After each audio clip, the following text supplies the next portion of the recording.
In Fergus, you can send a statement to your customer with a breakdown of their outstanding invoices. There are two ways to do this.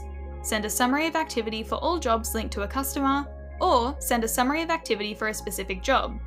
This summary will show a list of outstanding invoices, their due dates, any payments made so far, and the remaining balance. Let's walk through both options. If you want to send a statement covering all jobs and outstanding invoices for a customer, click Customers at the top of Fergus, find and select the customer.